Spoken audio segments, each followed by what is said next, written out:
ہم کریں گے ہر مظلوم کی حمایت۔ السلام علیکم، میں ہوں حرین فاطمہ اور آپ دیکھ رہے ہیں حمایتی نیوز HD چینل۔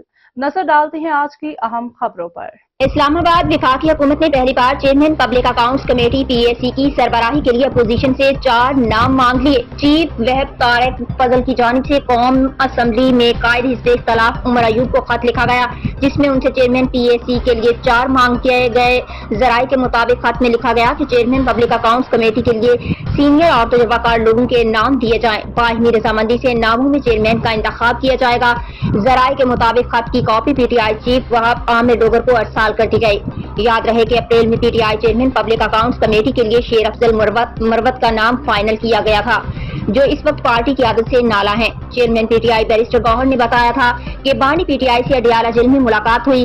PAC کی سربراہی کے لیے بانی PTI نے شیر افضل مروت کا نام فائنل کیا۔ بعد ازاں مئی میں حکومت نے پبلک اکاؤنٹس کمیٹی کی سربراہی سنی اتحاد کونسل کو دینے کا فیصلہ کیا تھا۔